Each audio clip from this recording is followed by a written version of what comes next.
First ever factory outlet Mukunda jewellery grand opening February 14న సుచిత్రాలో. నమస్తే, మీరు చూస్తున్న సుమన్ టీవీ. నేను మీ కీర్తి. మాఘ అమావాస్య వస్తుంది కదా, మరి ఈ రోజు యొక్క విశిష్టత ప్రాముఖ్యత గురించి మనకు తెలియజేయడానికి ప్రముఖ ఆస్ట్రాలజర్ బ్రహ్మశ్రీ నందిమట్ల శ్రీహరి శర్మ గురుగారు ఉన్నారు. నమస్తే గురుగారు. వాగర్థావివ సంపృక్తో వాగర్థ ప్రతిపత్తయే జగతః పితరౌ వందే పార్వతీ పరమేశ్వరౌ. ఆదిత్యాయ చ సోమాయ మంగళాయ బుధాయ చ గురు శుక్ర శనిభ్యశ్చ రాహవే కేతవే నమః.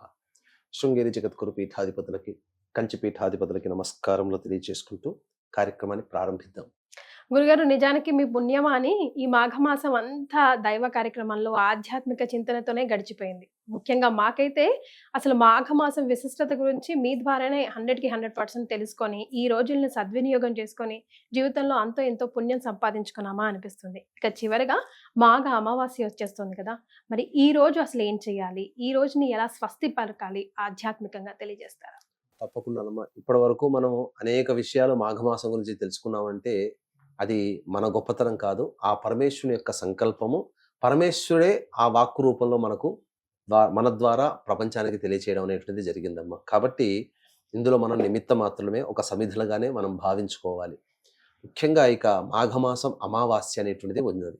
ఈ మాఘమాసం యొక్క అమావాస్యకి ఇప్పుడు జరుగుతున్నటువంటి ప్రస్తుత పరిస్థితులకి ఒక లింక్ అనేటువంటిది ఉందమ్మా. అంటే కుంభమేళా ఇప్పుడు మనకు జరుగుతుంది కదా, అసలు ఈ కుంభమేళా జరగడానికి గల కారణమైనటువంటిదే ఈ మాఘమాస అమావాస్యకు సంబంధించి. అందుకనే ఇప్పుడు గ్రహాల స్థితిగతులు ఇవన్నీ మనం ఇప్పుడు వింటున్నామంటే, ఇప్పుడు ఈ కార్యక్రమం అంతా ఎవరైనా కానీ వింటే ఈ కుంభమేళాకి మాఘమాస్యకు ఉన్నటువంటి లింక్ ని అందరూ చాలా తెలుసుకోగలరు. ఇంత విశిష్టతన అందుకేనా ఇలాంటి సందర్భం వచ్చింది అని చెప్పి. ఏంటనంటే పూర్వము దేవతలందరూ కూడా ఇంద్రుడితో సహా విజయ గర్వంతో వచ్చినటువంటి మునీశ్వరులని చులకనగా చూసేవాళ్ళు. ఎవరిని చూసినా దూర్వాస మహాముని మెప్పించలేరు. ఆ దూర్వాస మహాముని కూడా దూషించేసరికి అప్పుడు కోపం పట్టలేక మీరందరూ కూడా కృషించిపోవుగాక అని చెప్పి శాపం ఇచ్చేసేసారు. ఆ తదనంతరం వాళ్ళందరూ బలహీనం అయిపోయారు. ఇక వాళ్ళలో ఏ శక్తి లేకుండా అయిపోయింది. ఇదే అదనంగా చూసి రాక్షసులు వచ్చి వాళ్ళని ఆక్రమించడం, స్వర్గాధిపత్యం రాక్షసుల చేతిలోకి వెళ్ళిపోయింది. దిక్కు తోచకుండా దేవతలందరూ భూలోకంలో ఎక్కడ పడితే అక్కడ తిరుగుతూ ఉండి వాళ్ళకు ఏం చేయాలో తెలియక అగమ్య గోచరమైనటువంటి సందర్భంలో బ్రహ్మ విష్ణు మహేశ్వరుల దగ్గరకు వచ్చి వాళ్ళ గోడు వేసుకున్నారు. వేసుకున్న తర్వాత ఆ విధంగా అప్పుడు విష్ణు భగవానుడు ఒక చక్కటి ఉపాయాన్ని తెలియచేశాడు.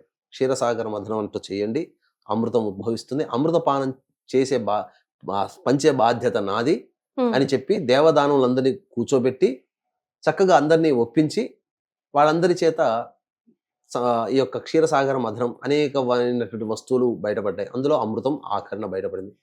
ఈ అమృతాన్ని మాకు కావాలని దేవతల రాక్షసులు బాధలు ఆడుకుంటుంటే ఇదే అదనుగా భావించి ఇంద్రుని కుమారుడు అయినటువంటి జయంతుడు తీసుకొని ఆకాశానికి ఎగిరిపోతాడు. ఇంద్రుడు కుమారుడు పట్టుకున్నాడు అమృత కలశాన్ని అని చెప్పేసి ఇక రాక్షసులందరూ ఒకవైపు, దేవతలందరూ ఒకవైపు పెనుగులాట సాగింది. ఆ కలశాన్ని పట్టుకున్నటువంటి జయంతుని దగ్గర ఆ పెనుగులాటలో 4 చుక్కలు, అమృతం చుక్కలు 4 ప్రదేశాలు, నాసిక్కు, ఉజ్జయిని, హరిద్వార్, ప్రయాగ. ఇప్పుడు కుంభమేళ ప్రయాగ జరుగుతుంది. ఎందుకు అనంటే ఈ యొక్క అమృత కలశాన్ని ఎక్కడా కూడా కింద పడిపోకుండా 4 గ్రహాలు అనగా చంద్రుడు, బృహస్పతి, శని, రవి, ఈ 4 గ్రహాలు ఆ అమృత కలశాన్ని కాపాడాయి. అందువల్లనే ఈ 4 గ్రహాల యొక్క స్థితిగతులు ఉన్నప్పుడు మాత్రమే కుంభమేళ, అర్ధ కుంభమేళ, పూర్ణ కుంభమేళ, మహాకుంభమేళ అనేటువంటివి చేయడం అనేటువంటిది ఆచారంగా వచ్చింది. కాబట్టి ఈ విధంగా ఈ సంబంధించినటువంటి ప్రయాగ క్షేత్రంలో కూడా శివరాత్రి రోజుననే ఆఖరుగా, ఎందుకు అనంటే మొదలు ప్రారంభమైనటువంటి జనవరి 13వ తారీఖు నుంచి మొదలై శివరాత్రి రోజున దాదాపుగా 46 రోజుల పాటు సాగుతున్నటువంటి యొక్క కుంభమేళ ఎందుకు ఆ రోజున ఆఖరిగా చెప్పబడి ఉందనంటే ఖగోళంలో ఉన్నటువంటి గ్రహాల యొక్క స్థితిగతులను బట్టి ఖగోళం నుంచి వచ్చేటువంటి దేవతల యొక్క దివ్య శక్తి ఈ భూమి మీద ప్రసరిస్తుంది. ఈ భూమి మీద ప్రసరించినటువంటి దివ్య శక్తిని గ్రహించే యోగ్యత, పవిత్రత కలిగినటువంటిది ఒక్క నదులకి మాత్రమే ఉంది. కాబట్టి ఆయా నదులు సందర్భాల్లో ఆ గ్రహాలు రవిచంద్ర బృహస్పతి శని గ్రహాల యొక్క సంచారం జరుగుతున్నటువంటి ఆ ఏ రాశుల్లో సంచారం జరుగుతుంటే ఆ విధంగా ఆ ప్రదేశాల్లో కుంభమేళ అనేటువంటిది ఏర్పాటు చేయడం, తద్వారా ఆ శక్తిలో ఆ నీటిలో ప్రవేశించినటువంటి శక్తి స్నానం ఆచరించినటువంటి మనుషులకి రావడం, తద్వారా ఈ ప్రపంచం అంతా కూడాను శక్తిమయం అవుతుంది. అందుకనే పవిత్రులు ఎవరంటే పాపాలు పోగొట్టుకున్నారని కాదు అక్కడ, వాళ్ళకి సంబంధించినటువంటి కర్మదోషాలు, గత జన్మ కర్మదోషాలు ఈ యొక్క కుంభమేళాలో స్నానం ఆచరించడం వల్ల తొలగిపోతున్నాయి. ఇక మనం గమనించుకున్నట్లయితే ఇటువంటి దివ్యమైనటువంటి శక్తి కలిగినటువంటి ఆఖరి రోజుగా మనకి ఇప్పుడు ఉన్నటువంటి మాఘ అమావాస్య 27వ తారీఖు రోజున వరకు అని మనం చెప్పవచ్చు.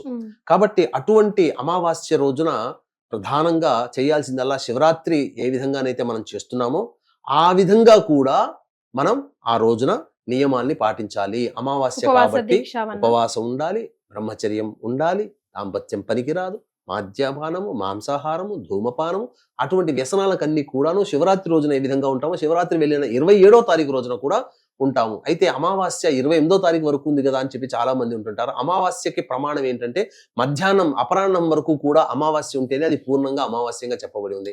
28వ తారీఖు రోజున ఉదయం 6:15 వరకు మాత్రమే అమావాస్య ఉంది కాబట్టి మధ్యాహ్నానికి లేదు. కాబట్టి 27వ తారీఖు రోజునే అమావాస్య. చతుర్దశి ఉదయం 8:15 వరకు ఉన్న చతుర్దశి వెళ్ళిన తర్వాత మధ్యాహ్నము సూర్యాస్తమయము అంతా కూడా 27వ తారీఖు రోజునే ఉన్నటువంటి సందర్భంగా 27వ తారీఖు రోజునే మాఘ అమావాస్యగా భావించి ఆ రోజున కూడా ఈశ్వర ప్రీతి కోసమే అభిషేకములు అనేటువంటివి చేసుకుంటే ఇంకా విశేషం. ఎందుకనంటే మనము శివరాత్రి రోజున అనేక పంచాంగములు అంటే తిథివార నక్షత్ర యోగ కరణాల్లో ఉన్నటువంటి విధానాల్లో శివయోగం అనేటువంటిది కూడా ఒకటి. ఆ శివయోగం అమావాస్య కలిసి రావడం, అందున శివరాత్రి వెళ్ళిన తర్వాత వచ్చే అమావాస్య కాబట్టి వెంబడే వచ్చేటువంటి రోజు కాబట్టి మహా అద్భుతమైనటువంటి యోగంగా చెప్పబడి ఉంది. ఇటువంటి రోజున మానవులు కొన్ని నియమాలు గనక పాటించున్నట్లయితే పితృదోషం నుంచి విముక్తి అవుతారు, సంకల్పం నెరవేరుతుంది, అన్నిటికంటే మించి చక్కటి యోగ్యమైన జీవితాన్ని పొందుతారు. కర్మదోషాలు ఏమన్నా ఉంటే అమావాస్య రోజున చేసినటువంటి పనుల వల్ల కర్మదోషాలు తొలగిపోతాయమ్మా. కాబట్టి కొన్ని నియమాలు పాటిస్తే మంచిది. గురుగారు, అంటే ముఖ్యంగా ఈ శివరాత్రి రోజు ఈ కుంభమేళాలో మనం స్నానం ఆచరించే వాళ్ళు పాటించవలసిన నియమాలేంటి? అక్కడ నుంచి కుంభమేళా నుంచి వాటర్ తెచ్చి అందరికి ఇస్తా ఉన్నారు గురుగారు ప్రసాదం లాగా, అవి తీసుకోవచ్చా? తీర్థంలాగా కుంభమేళాలు అంటే మనకి ఏంటనంటే కుంభమేళా నది దగ్గర కాకుండా త్రివేణి సంఘం కలిసేటువంటిది ఒక 1/2 కిలోమీటర్ లోపలికి వెళితే అక్కడ త్రివేణి సంఘం కలిసే ప్రదేశం ఉంటుంది. ఆ ప్రదేశంలో పట్టుకొచ్చినటువంటి నీటిని కనుక తీసుకుని వచ్చి మనము మామూలుగా దేవ పూజ చేసిన తర్వాత ఆ స్వామికి నివేదన చేస్తాం కదా, ఆ తీర్థంలో ఆ 2-3 చుక్కలు ఆ కుంభమేళా నుంచి వచ్చిన వాటిని వేయవచ్చు. తర్వాత దాన్ని భద్రపరుచుకొని ఉండి కుంభమేళా సందర్భముగా జరిగినటువంటి స్నానం ఆచరించి తదనంతరం అక్కడి నుంచి తెచ్చినటువంటి నీరు మహాపవిత్రమైనటువంటిది కాబట్టి మనకు ఈ యొక్క అనేక సందర్భాల్లో పుణ్య స్నానాలు చేయాలని చెప్పి మనకు రోజులు ఉంటాయి కొన్ని. అటువంటి రోజుల్లో ఈ యొక్క కుంభమేళా నుంచి తెచ్చినటువంటి నీటిని గనక వేసినట్లయితే మనకు అత్యంత ప్రభావం. ఎందుకంటే గ్రహ సంచారం జరుగుతున్నటువంటి సందర్భంలో ఏర్పడింది కుంభమేళా. క్షిప్రా నది ఉజ్జయినిలో 2031వ సంవత్సరంలో జరుగుతుంది. అప్పటి వరకు మనం వేచి చూడాలి. కాబట్టి అటువంటి దివ్యమైనటువంటి గ్రహశక్తి కలిగినటువంటి నీటి మన ఇంట్లో తెచ్చుకోవడం వల్ల కొంతవరకు చాలా మటుకు గ్రహ దోషాలు తొలగి ఆనందకరంగా ఉంటాం. పూజా మందిరంలో ఉండడం వల్ల ఆ దేవతా శక్తి ఇంకా రెండింతలు అవుతుందని చెప్పడంలో సందేహం లేదు. మరి ఇంకా ఏమేమి నియమాలు పాటించాలి గురుగారు ప్రత్యేకంగా ఆ రోజు? ప్రత్యేకంగా ఆ రోజున ప్రధానంగా అమావాస్య కాబట్టి పితృదేవతలు అనగా చుట్టుపక్కల నదీ తీరములు అనేటువంటివి ఉంటాయి. కనీసం 50 కిలోమీటర్ల పర్యంతంలో ఉన్నటువంటి నదులు ఎవరైతే ఉంటారో ఆ చుట్టుపక్కల వాళ్ళందరూ కూడా ఆ రోజున నదీ తీరానికి వెళ్లి స్నానం ఆచరించి వెంబడే తిల తర్పణాలు పెద్దల కోసం చేసి వీలైతే పిండ ప్రదానం కార్యక్రమం కూడా చేయవచ్చు. అది చేయడం చాలా మంచిది, యోగ్యం. తదనంతరం ప్రదోషకాల సమయంలో గ్రహదోషాలు తొలగిపోవడం కోసం కోరిన కోరిక సంకల్పం అతి శీఘ్రంగా నెరవేరాలి అంటే ఒక చిన్న పరిహారం అనేటువంటిది ఉందమ్మా. ఆ విధంగా చేస్తే సరిపోతుంది. వీక్షించేటువంటి ప్రేక్షకులకి గమనిక, ఈ యొక్క మహాశివరాత్రి సందర్భంగా జాతకరీత్యా కలుగు విద్య, వివాహ, ఉద్యోగ, దాంపత్య, సంతాన, అనారోగ్య సమస్యల నివారణకి సర్వదోష నివారణ పూజలు, హోమాలు, అలాగే గత జన్మ కర్మదోషాలు ఉంటే ఈ జన్మల్లో సమస్యలన్నిటిని బాధిస్తాయి కాబట్టి కర్మదోష నివారణ తిల హోమాలు, మరియు 2025వ సంవత్సరం మొత్తం అన్ని రాశుల వారికి శని ప్రభావం ఉంటుంది కాబట్టి శనిదోష నివారణ పూజలు, హోమాలు అనేటివి పర్ హెడ్ 3,100 రూపాయలకి ఫిబ్రవరి 26 మరియు 28వ తేదీన జరిగేటువంటి హోమాలి కార్యక్రమాల్లో జరపబడతాయి. అలాగే శివరాత్రి రోజున రుద్రపారాయణాలు, అభిషేకాలు అనేటివి జరపబడతాయి. కావున ఈ యొక్క కార్యక్రమంలో సభ్యులుగా చేరేటువంటి వాళ్ళు కార్యక్రమ తదనంతరం కాంటాక్ట్ చేసి మీ గోత్రనామాలు నమోదు చేసుకోవచ్చు. ఈ యొక్క కార్యక్రమంలో పాల్గొనడం ద్వారా మీ యొక్క సంకల్పం ఆ విశ్వేశ్వరుని యొక్క అనుగ్రహంతో వచ్చే సంవత్సరం శివరాత్రి కల్లా నెరవేరుతుంది అని చెప్పడంలో ఏమాత్రం సందేహం లేదు. ఇక ఆ రోజున ప్రధానంగా గురుగారు మాఘ అమావాస్య రోజు మనం ఎలాంటి నియమాలు కానీ ఎలాంటి పూజలు కానీ విశేషంగా చేస్తే గనక రాబోయే ఉగాది లోపలే మా సంకల్పం నెరవేరిపోవాలి గురుగారు?